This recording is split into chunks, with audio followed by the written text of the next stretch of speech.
Hi everyone out there, how are you all doing? If you're in the UK, you'll know that we're in the grip of a cold spell. It's -3 outside here this morning, and I think the weathermen call it the beast from the east too. It sure is a beast. But anyway, I'm inside my nice warm house. So anyway, as you may recall from our last session, Edgar Blake had been approached by Chung, the Chinese PSP officer, with a proposal. You see, he wanted to defect to America, and he was asking Blake for his assistance. In return, he was offering Blake and his party safe, unrestricted passage through the airport and onto the plane to go back to America. Okay. The airport was surprisingly modern. No doubt the Chinese influence had played its part.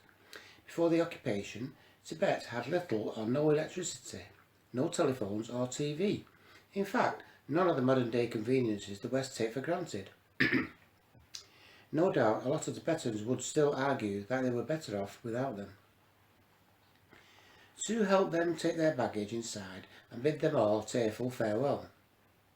"Goodbye, my friends, safe journey, and not forget Sue, okay?" he cried. Security and army personnel were buzzing around and ushered Sue outside. They were checking all travel documents and papers. Approaching the check-in desk, Blake, Leo and Susan were stopped by security staff and ushered into a small room. "Hey, what's going on?" reacted Leo. "Inside now, if you please," asserted the officer. Travel documents inspected, the security officers beckoned them to open up all their baggage. They did so willingly. After all, they had nothing to hide. At that moment, the door burst open and in marched Mr. Fong, the PSP officer. With him were 2 armed personnel. Fong immediately gave the airport security a severe telling off and ordered them out of the room. Apparently, he had wanted to be present at the opening of the baggage, or at least that was how Susan had translated it. Fong stood there smirking as the contents of the bag were unpacked, almost as if expecting to find something. As the last of the bags were emptied, Fong gave Blake a piercing look. "Where films for camera?" he shouted. Lost on the mountain," reacted a quick-thinking Susan. "No lost camera, why lost films?" pressed Fong, staring at Susan. Susan gave Blake a quick glance. He came to her rescue. "Films in separate insulated bag for safety," responded Blake. "Now will you please tell us why the search?" pressed Blake, getting impatient. "This a routine check," Fong replied in an offhanded manner as he slid out of the door. Somehow this didn't ring true with Blake. The guards beckoned them to repack their belongings, where they did, ever conscious of the 2 video cameras high up in the wall. "I wonder who's looking at us from the other side of those cameras," thought Blake. Is Chung's plan to defect to the West a ploy on his part, to lull us into a false sense of security at the airport and to get caught red-handed smuggling when we thought it was safe? Blake stared at the camera for a few seconds as if trying to antagonise the viewer into showing himself. A telephone on the table rang. The guard, having answered it, informed them they were free to go. "What, that's it?" reacted Leo. "No apology? You drag us in here and—" "Shh! Don't push it, Leo. Let's just get out of here," cautioned Blake. After checking in, they made their way to the small transit lounge, which seemed even smaller by the fact that there seemed to be more baggage and luggage than people. There were large trunks, large boxes bound with tape and string, parcels and packages that looked as if they were about to burst open, and even a crate that moved and made odd kinds of squawking noises from within. "Just look at this lot," voiced Susan. "I don't believe we were picked at random for a spot check, do you?" Blake and Leo had to agree. for there in the waiting room sat the most villainous looking group of people outside of San Quentin, and they were all staring at the three Westerners. The majority of them seemed to be traders of one kind or another, carrying their wares with them, except for the two portly Chinese gentlemen dressed in suits. "Now, I know why we were being stared at," remarked Susan. "Those two there," she indicated the two Chinese gentlemen. "They think we're the reason why yesterday's flight was postponed until today. At least that's how I translated their conversation." "If that's what they think, then no wonder we've been getting all those dirty looks," reasoned Leo. Two boys were roughly pushed off their seats by their father, who insisted that Susan take a seat next to him. "Too late," voiced Leo, beating Blake to the other seat. Blake stood looking at the next seat along, which was occupied by a large crate. The owner, a large Chinaman, gave an indignant huff and reluctantly removed the crate. The father of the two boys looked around and smiled. "Can't believe this is an airport lounge. It's more like a market square," remarked Susan. The father of the two boys turned to Susan. "This is not usual, miss. This is the last flight out of Lhasa for many months. The airport authorities are lenient at this time. The passengers know this and take advantage. They are very appreciative to the airport staff, if you know what I mean," he said with a wink. Susan sat uneasily in her chair, feeling so many eyes burning into her. It wasn't so strange that she was the centre of attention. After all, she was a good 12 inches taller than any woman in the lounge, and most of the men for that fact. Leo, on the other hand, seemed to blend in quite well, and was even being entertained by the two boys, one spinning his wooden spinning top with great vigour on the floor in front of him, the other showing great leg and foot control by repeatedly kicking and keeping in the air what can only be described as a homemade shuttlecock, made from flattened Coke bottle tops and feathers tied to them. "I'd like to see Western kids content with just simple homemade toys for entertainment," mused Blake. "Our lot are not happy unless they've got earphones stuck in their ears, MP3 players, electronic games or mobile phones." At that moment, a ringtone sounded off. One of the boys pulled out a mobile phone from his pocket, read the message and began to reply. You were saying," said Leo, smiling. "Strange, isn't it? We teach the kids to read and write, learn correct grammar, then a mobile comes along and it all goes out the window. They use their own kind of shorthand text." Susan elbowed him. "Behave, Leo," she said under her breath. The father of the two boys leaned forward. "Your husband is perfectly correct, miss." "Thank you," said Leo. Then he realised what the man had just said. "Is there something you two haven't told me?" said Blake, laughing. Susan shook her head.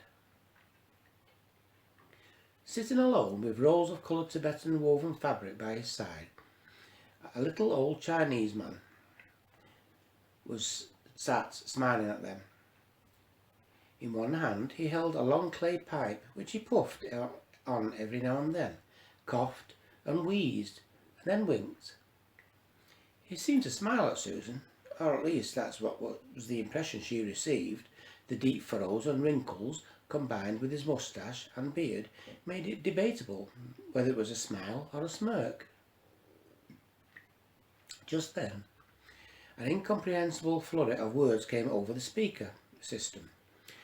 No translation was needed, as everyone jumped to their feet, grabbed their belongings, and made a mad dash for the door that led into the gantry. Being seasoned travellers on airlines, especially in the States, Blake, Leo and Susan remained seated until the bottleneck of people had reduced. After all, they did have their boarding passes and seat numbers. Once on board, Blake, Leo and Susan made their way down the aisle. The little old Chinaman gave a nod and a wink as they passed. "He's definitely got the hots for you, Susan," said Leo. Actually, I think he was smiling at you, Leo, said Blake. Ha! Retorted Leo, not finding the remarks one bit funny. Reaching their seats, they found them already occupied. Blake alerted the stewardess to the mistake. She sympathised, pointed to the clock, and referred them to the only seats left at the back of the plane. The other passengers jeered at Blake. They were being held up, yet again, by Westerners. Come on, best sit down. Now I know why the stampede to get onto the plane. First come, first serve. So much for the boarding passes. They were on their way. The aircraft rose higher and higher, casting a giant shadow over the white snowy blanket that covered Lhasa. Levelling off, they soared over the white snow-capped mountains, taking in the spectacular and breathtaking views. It wasn't a long flight. They were there in no time at all, inside another airport with 6 hours to kill before flying on.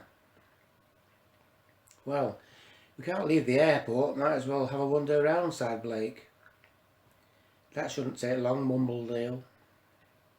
Look, there's that funny little Chinaman still punishing himself with that pipe, laughed Susan.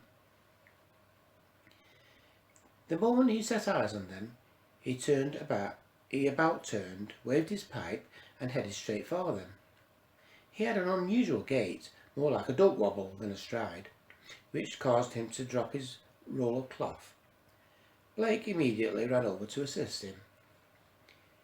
Thank you, Professor, wheezed the old man.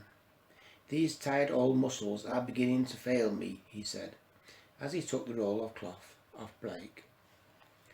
You speak English, remarked Blake. Yes, a little, he said, breaking out into a coughing bout. I think you need to give up that pipe, advised Blake. Then a sudden realisation of what the old man had called him came back into his head. The old man had called him Professor. How do you know who I am? Voiced a more than curious Blake. Let us go over there, he said, pointing to an alcove. They walked over, and the old man unrolled a few metres of the cloth on the floor. You like? He asked, stroking the finely embroidered cloth. Yes, but... Blake was interrupted by the old man's laughing, which was once again set him off, coughing and wheezing. Leo and Susan were just as baffled as Blake. I'm so sorry about your embarrassing encounter with Mr. Fong at the airport. Security, said the old man. The old man's voice had now totally changed to that of someone more familiar. Chung! Exclaimed Leo. Shh, if you please. It is not safe, Chung said in a hushed voice. Well, I never, gasped Susan. Overreacted the coffin a bit, didn't you? Muttered Leo, who had never been a great fan of Chung's anyway. Oh, no, Mr. Porter. It seems that I have an allergy to this cloth that I'm carrying, explained Chung. They warily carried on their conversation, changing the subject back to the cloth when people passed by within earshot. Mr. Fong unexpectedly discharged himself from hospital. He always was a very suspicious man, never did like me. Ever since I took over from him as head of the department in Lhasa. Understandable, really, reflected Chung. So, I decided to bring my unfortunate death forward to be on the safe side. A very impressive disguise. You certainly had us fooled, said Blake. He lifted the cloth up to the light as two baggage handlers walked past. Chung's tone changed to that of an old man again, trying to sell his wares to tourists. So, what now? On to the States, remarked Susan. Yes, but I will not be following you, sighed Chung. I will travel a different route and arrive in your country in 2 days' time. Chung rolled up the cloth and picked up his bag. I must now leave you. My flight will be boarding shortly. Now that you are all safely out of Lhasa, please tell me what you found there. I know you found something. I can sense it, he added, touching his nose. Yes, you're right, Chung, but you will know soon enough. All the world will know, smiled Blake. Well, Professor, now I am curious. But I will wait. Maybe we will all meet again one day. Socially, perhaps, said Chung, in a meaningful voice. Chung bid them all farewell and went on his way, shouting a string of Chinese remarks. What did he say, Susan? Asked Blake. Something about tourists being the same all over. They like to look, but they don't spend, laughed Susan. He certainly takes his role seriously, doesn't he? Said Blake. Nice to see he's human after all. I don't get it. I would have thought he'd want to get to the States as soon as possible, said Leo. He probably does, remarked Blake, but just being careful, I suspect. You can't blame him after 2 years of planning. Well, he might have recruited you two into his fan club, but I still don't trust him, frowned Leo. Oh, Leo, you can't go through life being a skeptic and mistrusting everyone, said Susan. Why not? I've managed quite nicely so far. Well, I wonder what we've got waiting for us back in the States, pondered Leo. Susan looked at Blake. There he goes again. Chapter 13. The Agency. Back in Washington, D.C. Sir, good news. We finally had contact from our man in Lhasa, voiced Stevens, as he burst into the office, dropping his files. He fell on all fours, hastily picking up his papers, which he clumsily dropped again. Well, man, are you going to tell me, or do I have to read your mind? Shouted the director impatiently. Yes, sir. Sorry, sir. Stevens apologised nervously. Professor Blake and his 2 companions should be flying into LA tomorrow morning. It seems that they don't have any extra luggage either. Very interesting, pondered the director, rising out of his chair. He strode over to the large glass window that overlooked the city. Oh, by the way, sir, we've had confirmation of our 2 agents' deaths. It seems that our lads had an unfortunate accident in the mountains. Yes. Well, that's no surprise, is it? Any news of this Chung guy? Asked the director. Yes, sir. No, sir. For God's sake, man, I'm not going to bite you, snapped the director, turning away from the window. He seems to have vanished, sir. Not to worry. I dare say he'll turn up when he's good and ready, reasoned the director. I think we'll have to have a chat with our professor and his friends. Wouldn't you agree, Stevens? Yes, sir, definitely. Good. I want you there in person. What? Me, sir? Stevens' face was full of fear and apprehension. He had just transferred to the department. The very thought of going out in the field so soon was quite daunting. I don't want the LA sector to take control of this. This is our baby. Don't worry, Stevens. Thompson will be accompanying you. He's an old hand at this, reassured the director. Let's call it a day. My wife will kill me if I'm late home again, laughed the director, as he got up from his desk. Besides, you've got to get down to LA, right? He said, looking over his glasses at Stevens. Yes, sir. Stevens forced a nervous smile on his face, hoping the director wouldn't notice the trepidation that he felt. Nervous, Stevens? So was I. My first time out in the field. God, it seems like a lifetime ago now, sighed the director. The following morning, with 3 flights behind them, Blake and Cole were on their final approach to LA International Airport, which was experiencing the heaviest rainfall in decades. Home sweet home, sighed Leo as he fastened up his seatbelt. Soon, the familiar rumble of wheels beneath them and the reverse thrust of engines told them that they had touched down, or maybe splashed down, in a very, very wet LA.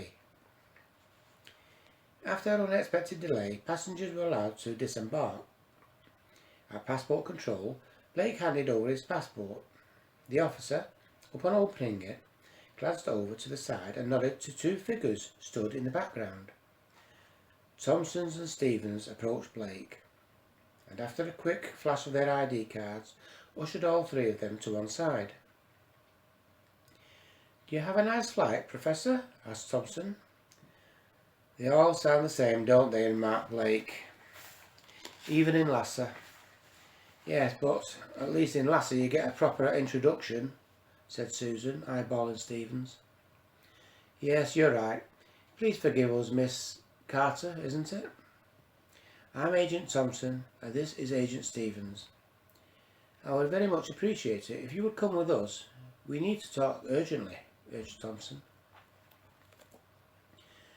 "What does the FBI want with us?" pressed Leo.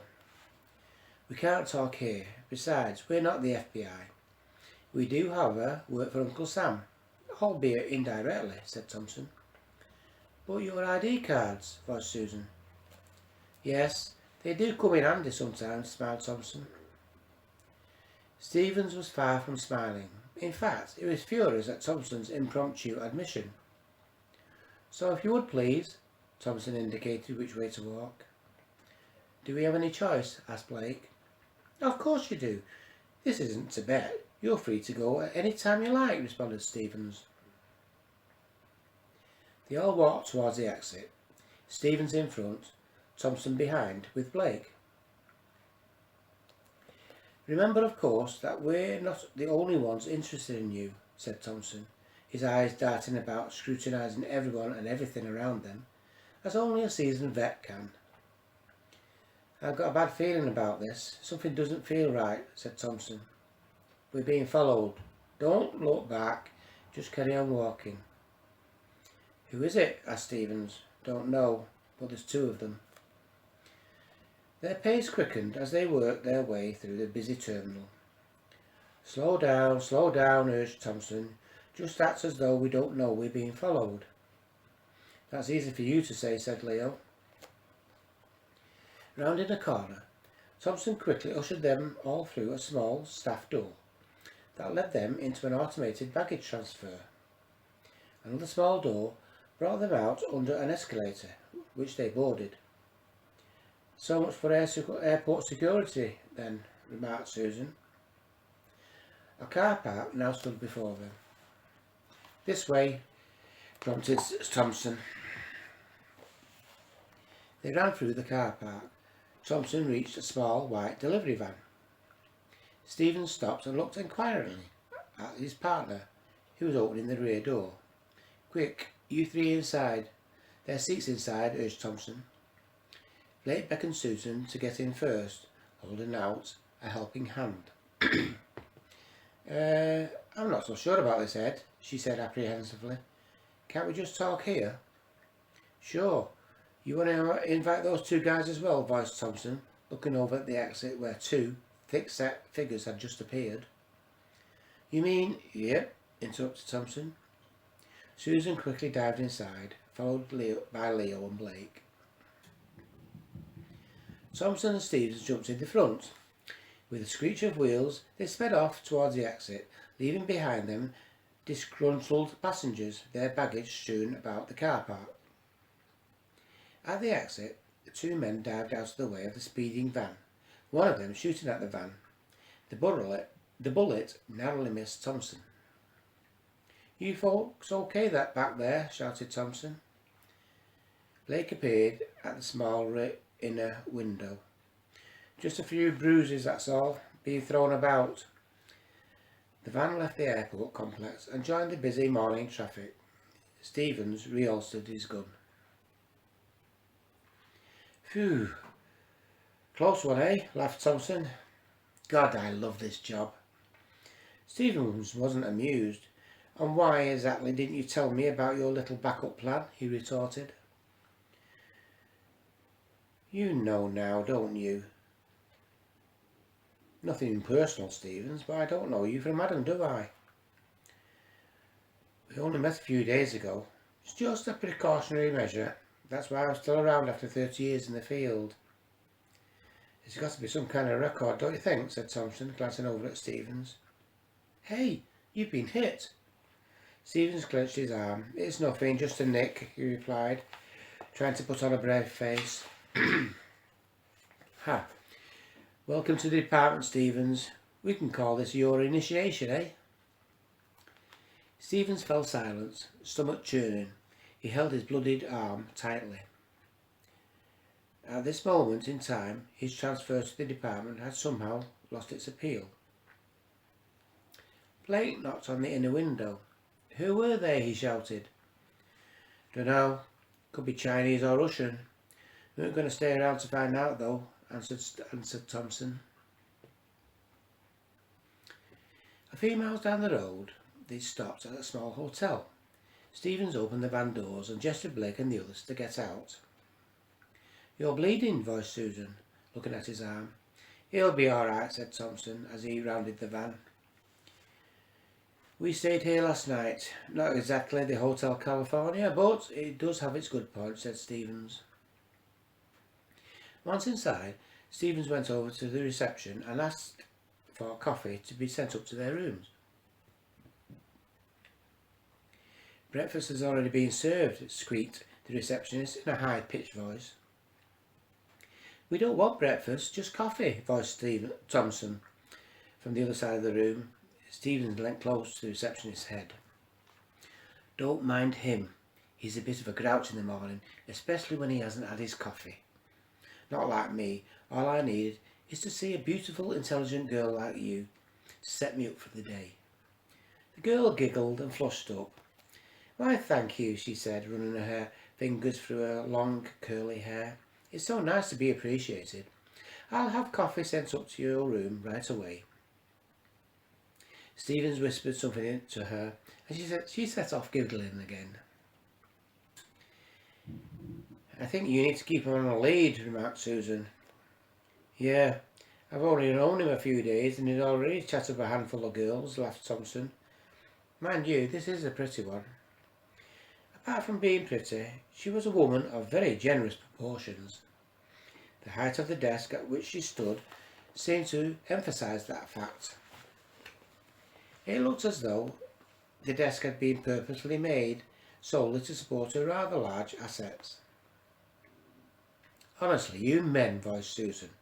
Blake tugged at Leo's arm to get his attention, as he was also otherwise engaged.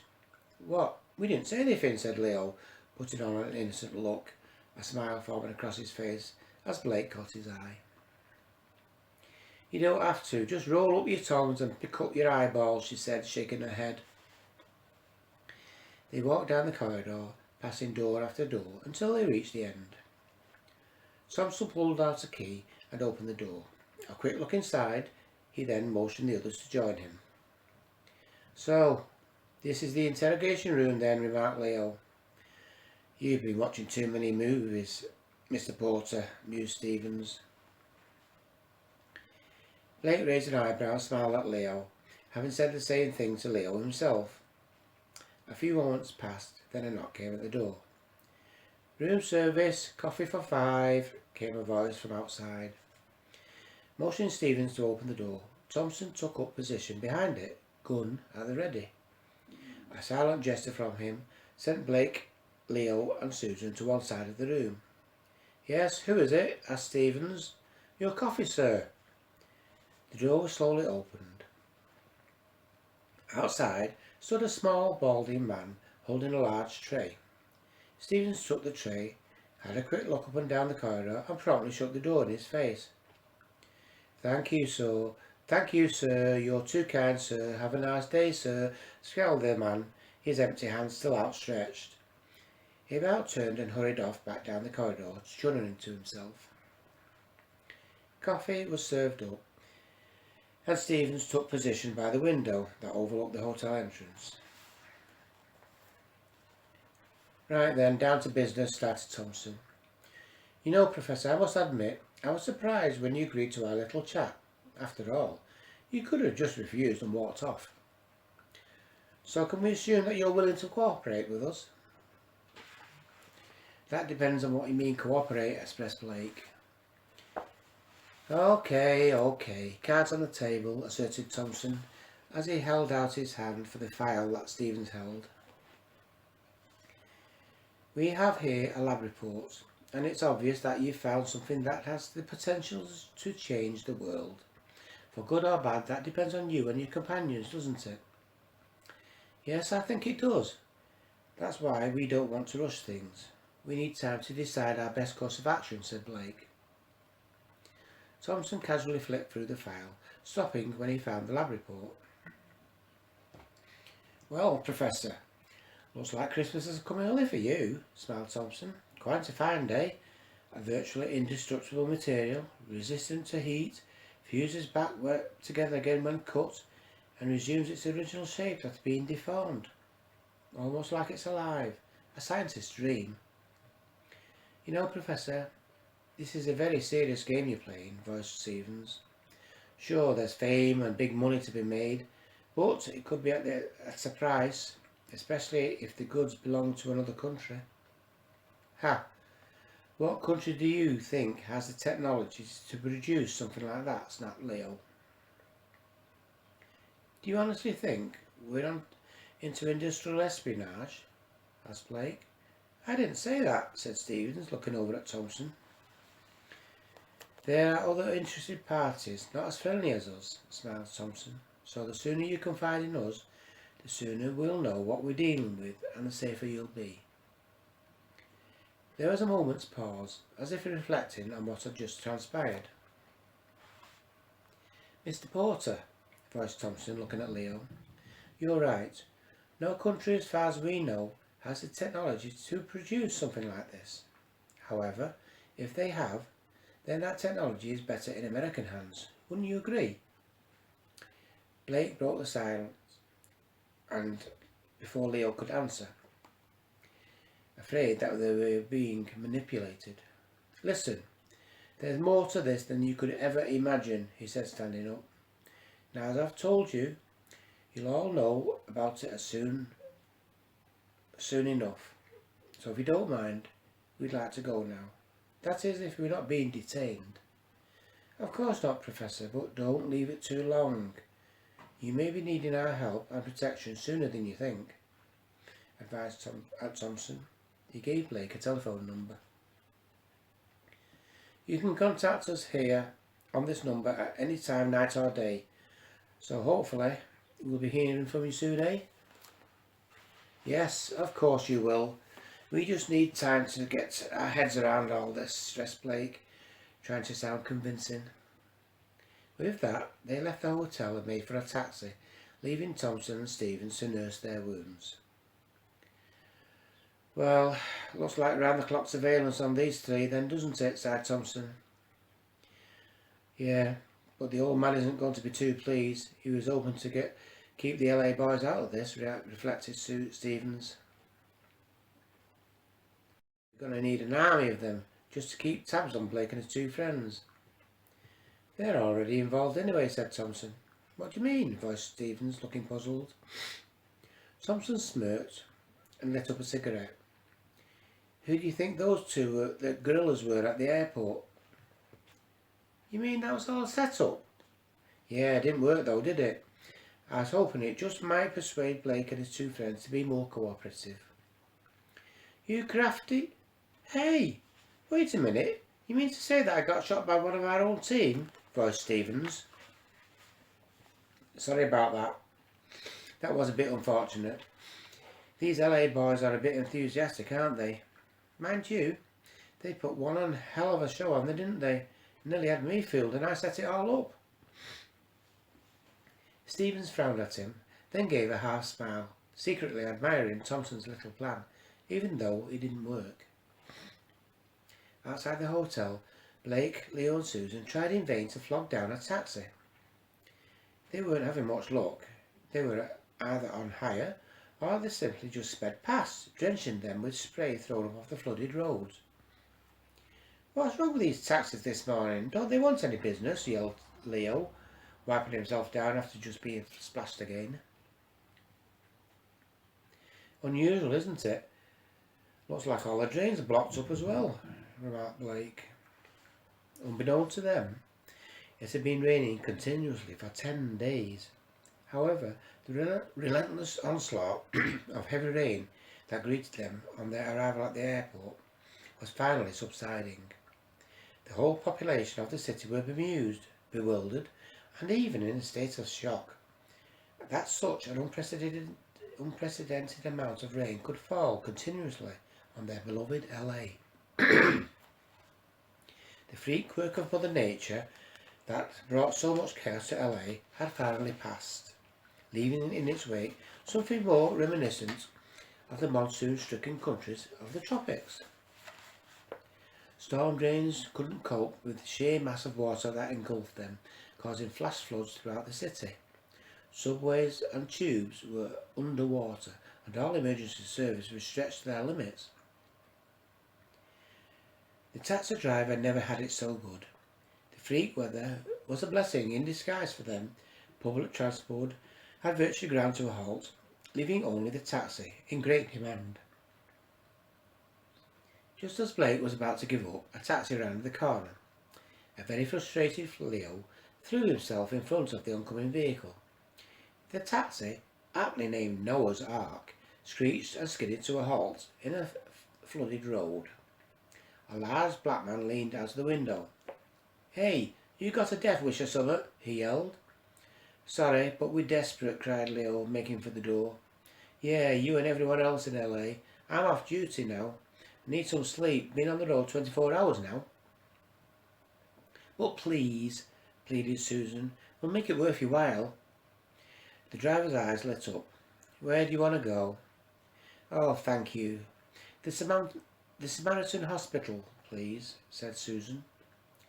"Well, it must be your lucky day. I live just down the road from there. Come on, climb aboard." "Hospital?" queried Blake, as they drove off. "Yes. Not forgotten about Leo's arm, have you?" stressed Susan. "We need to get it checked out and x-rayed." "But I told you it's all right now, isn't it, Ed?" said Leo. "It's no such thing," said Susan flatly. Leo looked at Blake for support, but just got a smile and a shrug of his shoulders. "Hey, I love your artwork, Noah," said Blake. "Yeah, fruits of a misspent youth," laughed Noah. "I was a real whiz with a spray can and graffiti," he bragged. Noah's yellow cab had a large arc painted on each side.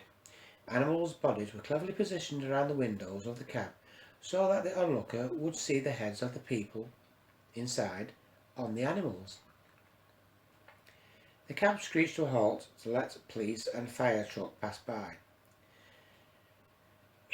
"What's all this sirens? What's going on?" asked Blake. "That must be the 10th fire truck we've seen this morning." "You gotta be kidding. Where have you been? On another planet?" laughed Noah. "Ha, something like that," said Susan, smiling at Blake and Leo. "Just arrived out of town." Noah's harmless remark wasn't that far from the truth. Blake and his two friends had seen evidence of another world, its people and culture, science and technology, some of which was left behind some 14,000 years ago. Noah spoke of the last 10 days' rains in LA, something that they could hardly believe, but then, who was going to believe their story? "Samaritan Hotel," joked Noah. "Good luck. They've been busy since the rains came." "I know. I brought a few here myself." "Thanks, Noah. Keep the change," smiled Blake as he held out his hand. "Why, thank you, sir," reacted the driver. "First time a tip has been bigger than the fare," he laughed as he drove off. The hospital, or the Samaritan Hotel as Noah had called it, was a scene of total chaos. It was already very busy. It had also been inundated with other patients evacuated from flooded hospitals. Doctors and nurses were scurrying about tending the more serious cases and casualties, some of which were sat down in the corridors, all beds having been taken up. LA was no stranger to natural disasters, having had its fair share of fires, earthquakes and floods. As usual, it was the poorer sector of the city that suffered the most, not being able to maintain their properties up to the required safety standards. It was mainly these people who filled the hospitals, though by their side sat the rich and wealthy. Mother Nature does not discriminate. As in all disasters, courage and fortitude are abound and heroes emerge. Then the darker side of man rears its ugly head in the form of lootings and muggings by opportunists taking advantage of the helpless. Leo turned and made for the exit, with Susan and Blake in tow. "I'm out of here," he voiced. "I can come back any time, which is more than I can say for some of these poor wretches." Susan raised an eyebrow at Leo's remark, although, only having known Leo a few months, she had formed quite a low opinion of him, that of a self-centered man whose life revolved around him and him making a fast buck. Now, however, she had seen another side to him. Back outside, they were surprised to see Noah was still waiting for them. "Told you, didn't I?" said Noah, leaning out of his window, sporting a smile that seemed to stretch from ear to ear. "Thought you were off duty," voiced Leo. "Yeah, so did I. My boss had other ideas though," frowned Noah. "Well, where to now?" "Home, I think." "Santa Monica," Blake instructed Noah to drop Susan off first, and then Leo. Santa Monica was a typical Californian beach resort, and as such was frequented by Californians and tourists alike, which was why Blake, Leo and Susan lived on the outskirts, with spectacular views of the Santa Monica Mountains. They arrived at Susan's apartment block. "Well, chaps, see you later. I've got a lot of bubble bath to catch up on," laughed Susan as she ran up the steps. "Need any company?" shouted Noah cheekily. She didn't hear. "Mighty fine lady that," he said. "Makes some fella very happy, I bet." "Yeah, if he'd let her," said Leo, looking at Blake. "Carry on, Noah," said Blake, pretending not to hear Leo. A steady trickle of water gently overflowed from the white marble chalice onto the coloured mosaic pool that surrounded it below. Delicate ripples of water softly undulated across the pool and over the angelic face of a mother with baby in arms. Surrounding this water feature, a green-bordered plaza lay. The trees and foliage now all looking rather forlorn after all the rain. This was the scene that greeted Susan as she looked out from her rear balcony of her third-floor apartment. The view that prompted her to take the apartment in the first place, albeit on a drier, warmer, sunnier day, set the scene in that midsummer when she bought the place. Looking around her cherished upmarket apartment, she couldn't help but feel alone and isolated. After all, she had been in constant company of her two friends for nearly 3 weeks now. She now realised her little adventure was finally over, and she was back to reality. Pushing aside the feelings of melancholy that were creeping up on her, she turned on her hi-fi system and ran her much longed for bubble bath. A half-mile down the road, the taxicab drew up to Leo's apartment. The road was still awash with rainwater as Leo stepped apprehensively out of the cab. "Thanks, Noah. Let's see if I've still got an apartment," said Leo. "Shall I come along just in case?" asked Blake. "No, I can see the landlord down there now. I'm sure he'll be on top of it," replied Leo hopefully. Leo had rented a basement apartment. It was cheap. Unfortunately, he didn't have the foresight to see what might happen if floods of such magnitude came to Los Angeles. However, this part of Santa Monica was somewhat higher than the rest of LA, and as such, minimal flooding had taken place. Leo's landlord had done an excellent job cleaning up, to which Leo would of course foot the bill. "Mr. Porter, it's good to see you," said the landlord. "I'm sorry, but I had to tear up the laminate flooring in your dining room. that being so much lower than the rest of the joint. It had collected a few inches of water. Not to worry though, the rest is okay. There shouldn't be too much damp or damp smells either. I've had your heated on for 2 days now. 2 days? Voiced Leo, seeing dollar signs in front of his eyes. Did you have to swap the pictures all around as well to clean up the floor? Continued Leo, looking and pointing at the walls. Not guilty, Mr. Porter. Your ex called around to see if she could help. And you let her? Interrupted Leo.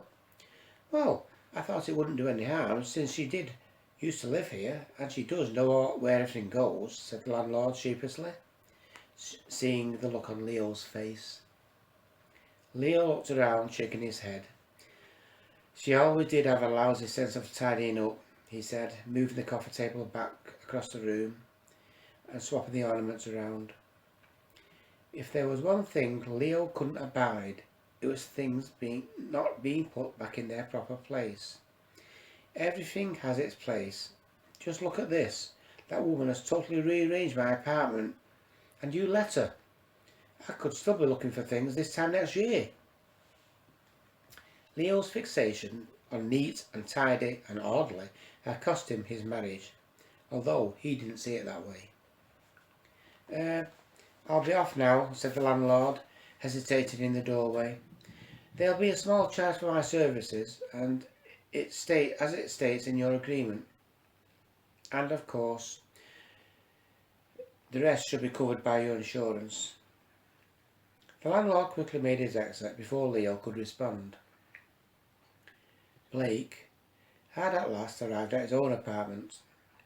It was an old-style 1900s customs and excise warehouse, a piece of Santa Monica's heritage, a listed building that had been very cleverly converted into apartments, while still remaining the charm and character of an era since long gone.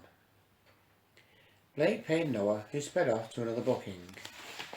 At the door of his apartment, Blake was struggling to turn the key. Finally, conceding defeat, he rang the landlord, who promptly came to his rescue. Hi there, Prof. How you doing? Greeted a small, jovial man. Never mind me, Mac. What's happened to my locks? Reacted Blake. Had a bit of excitement while you were away, said Mac, the landlord.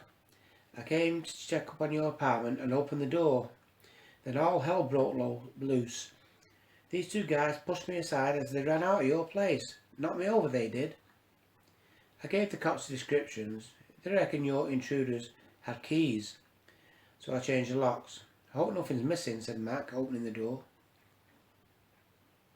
They both went inside. Blake made for the alarm. Didn't the alarm go off, fed back? He asked.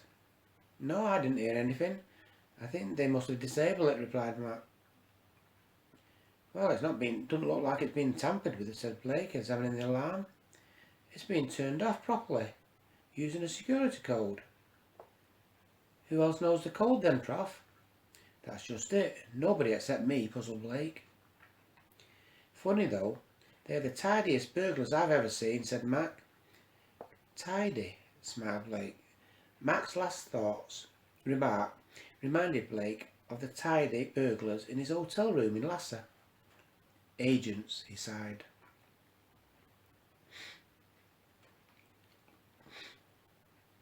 Hey, me and that cat of yours, you know, we're old chums now, laughed Mac. Mind you, he didn't come near me for the first week. Tut, oh, sorry, I forgot about him, apologised Blake. No problem, I'll go and get him. Checking out his apartment, it was just as he'd expected, nothing missing. Blake's apartment was furnished with antiques and curiosities from all around the world, which he collected whilst out on his expeditions. Rare books and maps took centre stage, housed in their own protective glass cases. You there, Prof? Shouted Mac, as he stood in the open doorway, holding Blake's cat. Yes, I'm in the study, come in. The landlord took only a few steps, when Tut made an impressive leap out of his arms and into his favourite armchair. Well, Didn't take you long, did it, Tut? Laughed Blake as he came out of his study.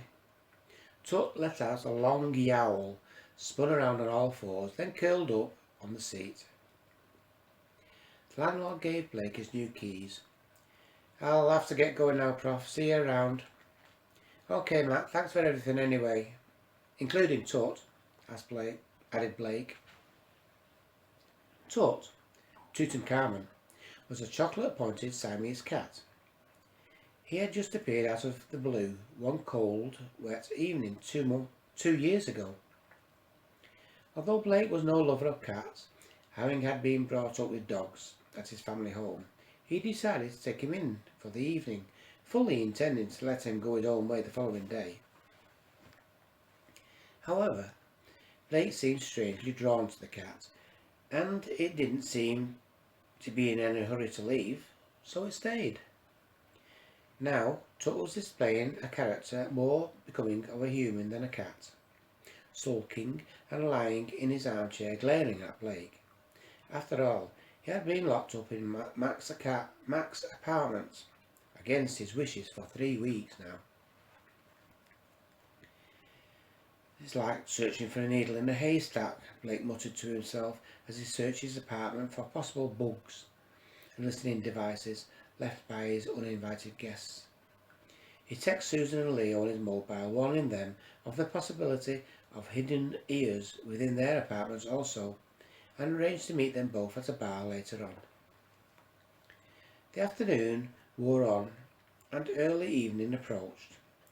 Blake was sat in his chair, silently staring at Tut with curious eyes. He recalled how Teng, the blind monk, spoke of this very cat and the reason it came into Blake's life 2 years ago. Every now and then Tut opened his eyes, gave a contented purr and dropped back off to sleep again. Outside Blake's apartment, a damp and sodden LA glistened in the twilight as it prepared for its nightlife and a semblance of normality. The deluge that fell from the skies, causing so much havoc and chaos, was finally over. The metallic whirring sound that woke Tut meant only one thing: food. He leapt off his chair and shot into the kitchen where Blake was opening a tin of cat food for him. "Ha ha! Thought that might get a response from you," said Blake. "Mac been feeding you okay?" he asked, as if expecting a reply. Tut wrapped himself around Blake's legs as he weaved in and out between them, giving off an eerie yowl unique to Siamese cats. Blake placed the food on the floor. "Friends again, eh?" he said, looking on as Tut ate his fill, fascinated as he always at the way he circled the plate as he ate. Blake took a microwave dinner out of the freezer. "A tasty, complete dinner for two, designed to give you all the required vitamin intake for the day," said Blake, reading out aloud from the label. "Ha! Flavour enhanced stodge for one more like." Tut looked up from his plate. "I'll swap you. Yours looks more appetising than mine," said Blake to Cat. Tut let out a half cry, still chewing on his food. "No, I thought not," said Blake. "Anyway, you shouldn't talk with your mouth full." A text message came through on Blake's mobile.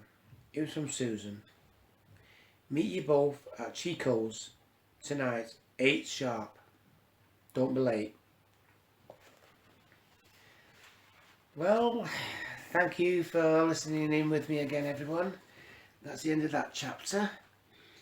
And we must be about 2/3 of the way through the book now. We're doing well, aren't we? And the sun's out shining here, so it may be warming up a little bit today, hopefully. Anyway, I'll see you all next week. So take care, everyone, and tune in to hear the next reading. Bye bye now.